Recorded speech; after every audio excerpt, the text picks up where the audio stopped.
É Dia Mundial da Saúde e talvez nunca a saúde tenha sido tão central ao mesmo tempo em todo o mundo. Olá, seja bem-vindo a O País que se Segue, um projeto da Fundação Francisco Manuel dos Santos, em que todos os dias, sempre às 7 em direto ou em gravações, que pode ver posteriormente, discutimos não apenas o presente, o país que estamos a salvar da pandemia, mas olhamos também para o futuro que estamos a construir. E hoje o tema é precisamente a saúde. O nosso convidado é Pedro Pita Barros, ele tem 53 anos, é doutorado em Economia, é professor catedrático da Faculdade de Economia da Universidade Nova de Lisboa e participa com regularidade precisamente em estudos de investigação, em publicações estrangeiras, em organismos nacionais e estrangeiros sobre temas de saúde, de economia da saúde, de saúde pública. Olá Pedro, muito obrigado por teres aceitado este nosso convite. Boa tarde, obrigado pelo convite. Pedro, nós estamos a lidar nacionalmente com a pandemia, tentando geri-la de forma a não esgotar o SNS. Vamos conseguir? Neste momento, tudo indica que estamos a conseguir, o que já não é uma má notícia, face àquilo que nós assistimos em países próximos como a Itália e como a Espanha. O facto de nós estarmos a ter algumas semanas de avanço para preparação parece estar a resultar. Também as medidas que aqui foram tomadas mais cedo foram também tomadas de uma forma inteligente, no sentido de manter pessoas com sintomas ligeiros afastadas dos hospitais a serem acompanhadas em casa, e com isso estamos a conseguir aguentar a capacidade do SNS sem esgotar ainda neste momento. Ainda existe alguma folga para algo que ainda possa ocorrer. Portanto, nesse sentido, sim, não esgotamos capacidade, tivemos alguma preparação, temos capacidade de escalar um pouco mais os cuidados necessários se for preciso, e, portanto, se tudo se mantiver como tem ocorrido nos últimos dias, é muito provável que consigamos passar por este período de pandemia sem termos os dramas que vimos em Itália e Espanha e que agora começamos a ver nos hospitais de Nova Iorque. E, portanto, sairá certamente aqui um SNS batido por esta onda, mas em princípio não esgotado. Ora, o próprio SNS tem, enfim, está não só a testar limites, mas está a aumentar, a alargar esses limites com muitas medidas de última hora, reforço de capacidade, há infraestruturas improvisadas, há compra de material e equipamento, há mesmo contratação de profissionais à última hora. Podemos confiar nesta gestão de contingência? Eu julgo que sim, temos todas as razões para confiar nesta gestão de contingência, pelo menos como tem ocorrido até agora. Isto porquê? É uma gestão que acaba por ser uma gestão de emergência que é difícil de ser de outra forma.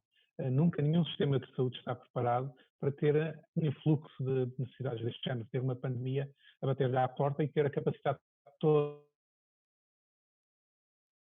para responder a esta pandemia. Isso implicaria estar sempre com uma capacidade sedentária que não seria praticável. E é sempre fácil, a posteriori, nós dizermos que se podia estar melhor preparado. Mas a verdade é que nós não sabíamos que tipo de pandemia poderia ocorrer ou que tipo de emergência poderia ocorrer. O melhor que nós podemos esperar aqui é termos algum tempo de preparação para reagir, uma gestão que se espera que seja de emergência, porque vão ser adotados mecanismos que nunca serão adotados em tempos normais de funcionamento do Serviço Nacional de Saúde, mas que não seja uma gestão de caos.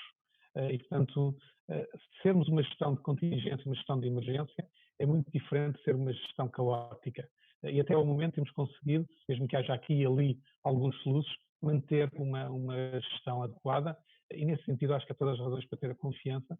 Nós conseguiremos passar este período, se tudo se mantiver neste registro, sem muitos dramas ao nível dos outros países que tiveram. E, portanto, sim, eu confiaria neste momento na gestão que existe, seja a nível central, seja depois a nível dos hospitais e seja a nível de todos os profissionais que estão envolvidos nas várias níveis. E do que já aconteceu até agora, o que é que mais te surpreendeu, quer positiva, quer negativamente? Pois, na parte da surpresa positiva, talvez seja o meu pessimismo à partida que justifica a surpresa.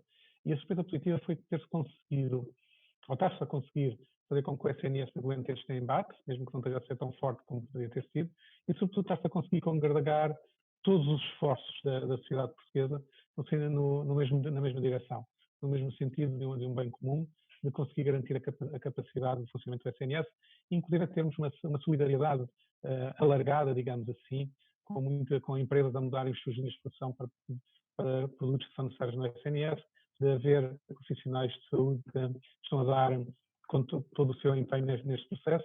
essa talvez a parte mais positiva que nós conseguimos encontrar.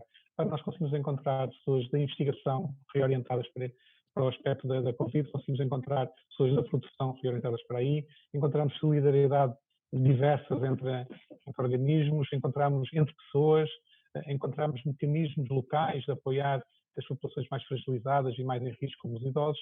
Portanto, nós temos aqui um elemento de união em Portugal que é louvável. É talvez a surpresa mais positiva que eu encontro. Também temos a parte negativa. O que seria a parte negativa? É sempre possível buscar coisas negativas nesta altura, mas talvez o ponto onde eu achei que teríamos um elemento mais negativo, onde podíamos estar a patinar de alguma forma, foi quando, já sendo relativamente aparente que teríamos a chamada circulação comunitária do vírus, ainda insistia no discurso oficial que isso não estava a acontecer. O risco de ter sido tardio aí seria deixar que ele alastrasse o vírus em muitas situações que depois seriam difíceis de controlar. Felizmente, não foi-se a tempo de evitar isso. Por exemplo, a situação dos lares, que, como ocorreu em Espanha, nunca chegou a ocorrer cá, embora seja um ponto de risco que nós estamos a encontrar várias vezes, provavelmente vamos encontrar mais ao longo dos próximos dias nessas situações. E aqui o meu ponto negativo foi, talvez tenha demorado um pouco demais a fazer a transição daquela fase inicial de contenção e de traceamento e de seguimento dos contactos das pessoas para o assumir que já haveria uma circulação mais ampla do vírus dentro da comunidade. Foi também um aspecto que sucedeu nos outros países. Nós vamos poder precisamente comparar a nossa resposta com a de outros países, aprendendo também com eles, mas também já aprendemos, porque agora estamos a dar voz aos cientistas, muito mais voz do que antes, sabemos que haverá mais vírus no futuro. Que tipo de respostas são possíveis em face disso? Respostas na saúde pública, respostas do ponto de vista de escolhas políticas, até da relação entre Estado e privados? Ora, o que esta pandemia nos está a ensinar, desde logo, em termos de respostas da saúde pública, é a importância do conhecimento técnico e a importância de quebrar o contágio cedo e depois testar e isolar. Os casos bem-sucedidos que nós encontramos, sobretudo na Ásia, na Coreia do Sul, tem sido talvez aquele mais anunciado, foi baseado praticamente nisso, foi encontrar os pontos-chave e rapidamente testar extensivamente, isolar essas situações e controlar. Isso é realmente a primeira lição que nós tiramos aqui para o futuro na área da saúde pública. Também vamos precisar de aprender algo que ainda ninguém sabe muito bem como vai fazer, que é como é que vamos sair desta situação de emergência de saúde pública e qual é a velocidade com que se pode sair, que cuidados é que vai ser preciso ter. E aí nós ainda não sabemos o que vamos aprender, mas vamos certamente aprender com o que os outros países fizerem, com a velocidade e com o estilo do que fizerem. Nós temos aqui claramente um processo de teste grande. Agora também temos que pensar que, provavelmente no futuro, podemos ter outros desafios que não sejam apenas pandemias. E aí também valerá a pena percebermos agora de que mecanismos é que nós usamos que introduziram flexibilidade no nosso sistema de saúde para responder. O seu segundo ponto tinha sido sobre a parte política, não é? Acho que aqui também a grande lição é sobre rapidez. Sobre ser rápido a decidir e tomar decisões sem grande hesitação. Isso foi patente que os países que estão em pior situação hoje foram aqueles que demoraram mais tempo a decidir, tiveram mais medo de decidir rapidamente e que acabaram por ter que decidir de uma forma tão dura ou mais dura em termos das medidas adotadas que aqueles que tentaram responder mais cedo. E é muito interessante nesse campo perceber que, embora Portugal às vezes seja acusado, ou em Portugal às vezes se diga que nós chegámos tarde ou que podíamos ter feito mais cedo, nós somos, na verdade, dos países mais céleres a responder e a ter medidas quando comparamos com a população de outros lados. Aqui talvez a grande incógnita neste momento é perceber o que é que poderiam ser caminhos alternativos.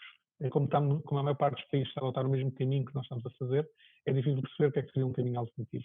O único país que neste momento é de alguma forma diferente, no sentido de ter uma situação muito mais ligeira, é a Suécia, mas também com uma grande pressão interna neste momento para adotar medidas semelhantes às dos outros países. Em termos políticos, provavelmente a grande lição vai ser a importância de agir rapidamente nos eventos de saúde. Também na parte económica, estamos a aprender que a rapidez de encontrar mecanismos que façam a ponte entre o antes e o depois, portanto, façam esta transição de fecho das atividades económicas para evitar o contágio, também a rapidez aí é um elemento importante. E é muito interessante aqui olharmos para os Estados Unidos. Os Estados Unidos são referidos por toda a gente como sendo um país que subiu para o lado, basicamente durante um tempo considerável, que não ligou ao que poderia ser a pandemia, e isso é verdade, e portanto eles neste momento estão com um problema forte nas mãos, e é o país com mais casos confirmados e ainda em rápido crescimento, mas foram também dos países mais rápidos a montar um sistema de apoio económico e fazer a sair esses apoios para a economia. Portanto, a rapidez com que nos organismos americanos, dentro do Presidente, do Congresso, do Senado, todos eles conseguiram ter um conjunto de medidas até bastante extenso de apoio às empresas e de apoio direto às famílias, é impressionante quando comparamos com a própria resposta dos países europeus individualmente e da aparente dificuldade em conseguir ter uma resposta coordenada a nível europeu. Portanto, nós temos aqui também na economia a importância da rapidez na resposta a isto. Os Na privados, sociedade. foi outro ponto que levantaram. Sim, os privados, desculpa. Ok, privados, sociedade. Nos privados que tinhas levantado, acho que aqui a grande lição que nós estamos a ter é que é possível ter alinhamento de todos sem dramas especiais. Nós vemos hoje em dia que temos prestadores de cuidados de saúde alinhados com o propósito de garantir que o Serviço Nacional de Saúde consegue ter capacidade de resposta e se não conseguir ter ali uma fonte da reserva. Temos empresas e prestadores de várias áreas a colocarem sua capacidade produtiva à disposição da área da saúde. Temos, de certa forma, um objetivo global de procurar sair desta situação com os menores custos simultaneamente de saúde, portanto, de vidas perdidas no meio desta pandemia e com os menores custos sociais. E esse alinhamento dos prestadores privados e do setor privado em geral tem estado claramente visível em muitas áreas. Estamos a falar da sociedade. Eu acho que a principal lição que estamos a ter da sociedade é que provavelmente vamos ter uma sociedade depois mais exigente com o que se passa na área da saúde. Não creio que venha a ser uma sociedade de medo, de estar com o medo permanente qual é a próxima crise de saúde. Teremos alguma memória disso, mas depois irá dissipando. Mas vamos certamente ser mais exigentes em toda a capacidade do sistema de saúde para responder a situações inesperadas. A pergunta provavelmente será, que está na tua cabeça neste momento, será que esta exigência da sociedade vai ser suficiente para alterar o sistema de saúde? E se sim, em que sentido? Ora, aí eu não acredito que se venha a alterar os sistemas de saúde de uma forma dramática. Existem sistemas de saúde, cada país tem um sistema ligeiramente diferente dos outros, cada país gosta muito do seu sistema de saúde, por muito mal que diga dele próprio, é também uma característica comum. Eu não estou a ver em Portugal abdicar-se dos princípios que o Serviço Nacional de Saúde tem tido. Vai ser mais exigente em termos da capacidade que tenha para responder. Mas também não estou a ver na Suíça, que tem um sistema de aviação de seguros, a dizerem vamos passar para o Serviço Nacional de Saúde e sim a reafirmarem a sua confiança nos mecanismos de seguro que têm, seguro muito regulado, mas tem seguro, e de juízes reafirmarem a sua confiança no sistema que têm. A mesma coisa, se calhar, com a Alemanha e os elementos de seguro social que têm. Portanto, eu vejo as sociedades europeias a tornarem-se mais exigentes com o que se passa na área da saúde, mas não a abandonarem os sistemas que têm. E creio que aí essa parte será curioso é perceber se haverá alguma convergência entre sistemas de saúde em alguma medida ou não.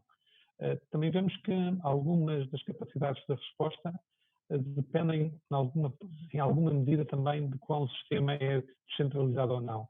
Não sei se será uma característica que depois seja preciso ver no futuro, mas um Serviço Nacional de Saúde espartilhado por subserviços regionais vários, como acontece na Espanha e em Itália, que tiveram mais capacidade de reagir do que um sistema como o alemão, que também tem alguma regionalização, acaba também por ter uma maior descentralização em termos das partes de cobertura financeira e de mecanismos de gestão. Portanto, nós vamos também aprender como é que a sociedade vai querer que os sistemas evoluam. E podemos ter mais coordenação europeia, quer dizer, nós não temos um sistema de saúde único europeu, mas podemos ter mais coordenação ou nestas alturas, enfim, é cada um por si?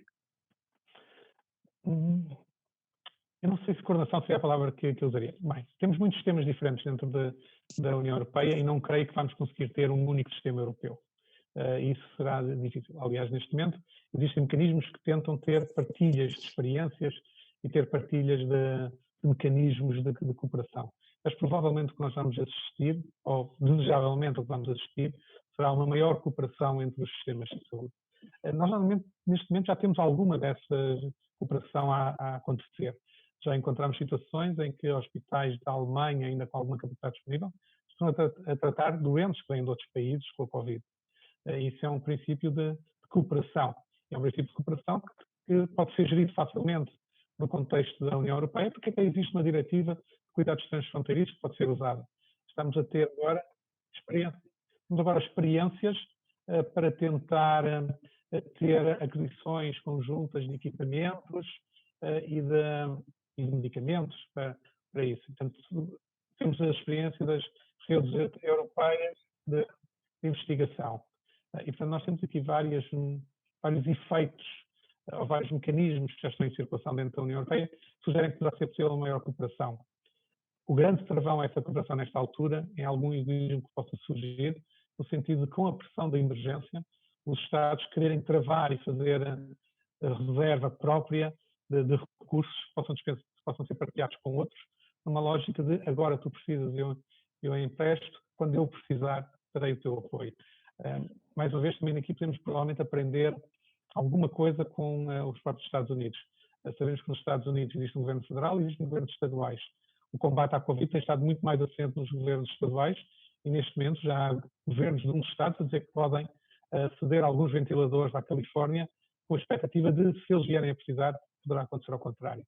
E esse tipo de cooperação também poderá facilmente nascer na Europa, se assim quisermos e assim que tivermos a capacidade de ter a vontade política de utilizar os mecanismos que têm sido construídos ao longo do tempo.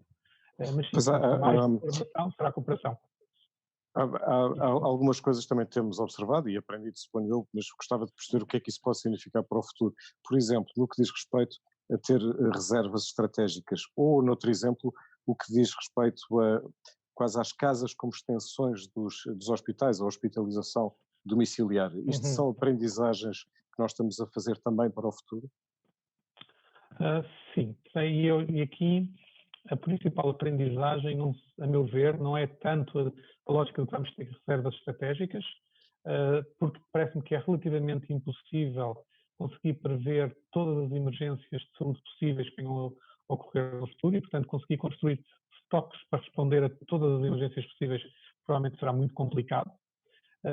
O que nós temos que aprender também aqui é que a reserva tem que vir da flexibilidade de conseguir mobilizar recursos para suprir o que é necessário, por um lado, e ter a capacidade de gestão de reorientar o sistema conforme for necessário. Neste momento, temos uma pandemia que tem um elemento de contágio e, portanto, em vários hospitais, serviços foram transformados de outras especialidades em serviços que possam responder a esta parte da pneumologia, a esta parte da Covid. Isso é flexibilidade. Nós passamos a ter empresas que estão disponíveis para produzir máscaras, algumas não, para produzir ventiladores, e isso é flexibilidade. A nossa reserva de futuro, a nossa preparação, terá que ter em grande medida esta flexibilidade, terá que procurar saber que mecanismos de flexibilidade poderá usar, sabendo que é muito difícil prever quais são as características exatas de cada surpresa futura que nós teremos.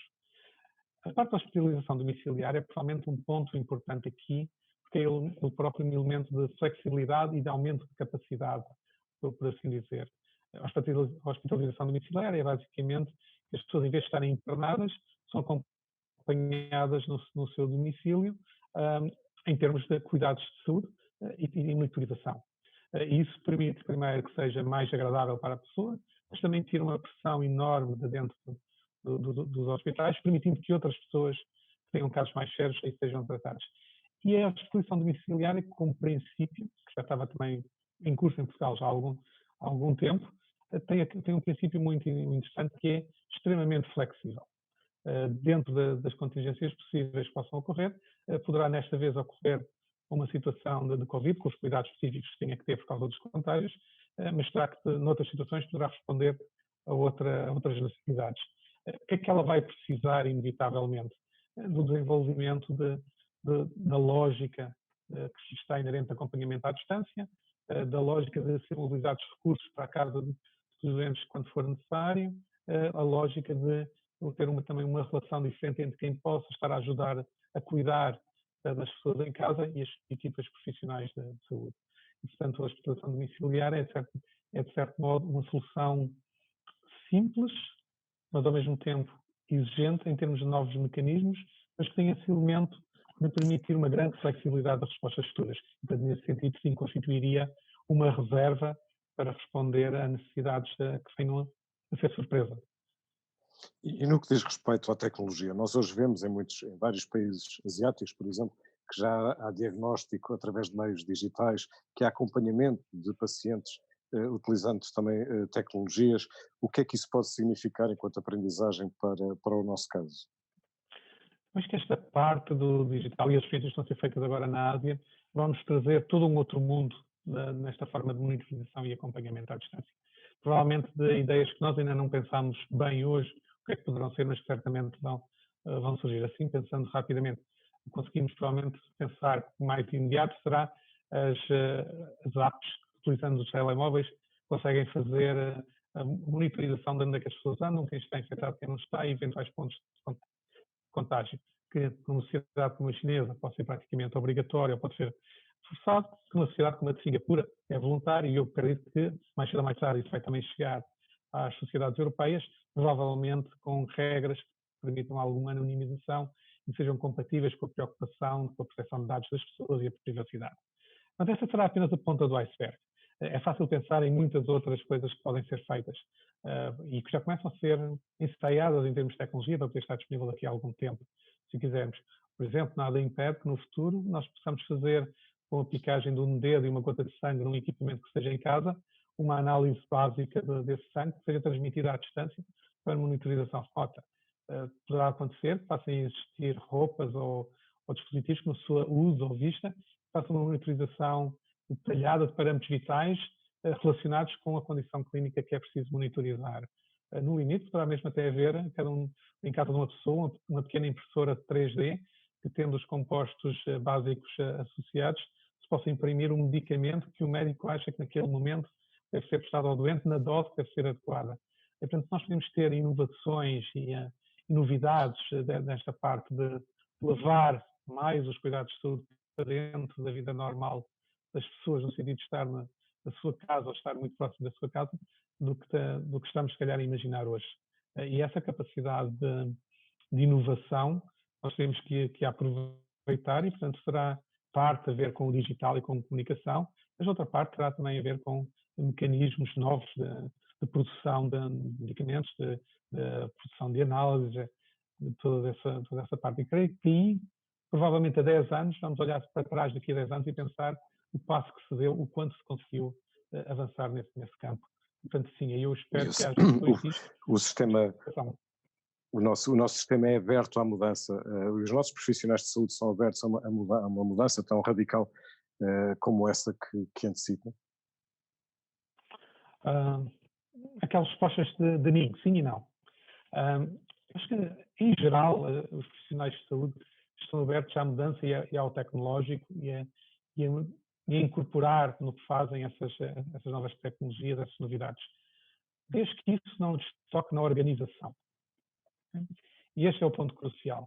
Algumas destas inovações vão provavelmente exigir uma nova cultura da prestação de cuidados de saúde, uma nova forma de relacionamento, não só entre profissionais de saúde, como hoje os conhecemos, mas, se calhar, alguns destes profissionais de saúde com outras profissões ligadas à saúde que surjam, como também a própria ligação dos decisores médicos com os doentes, e tudo isso vai provavelmente sofrer uma transformação que obrigará as organizações a mudarem.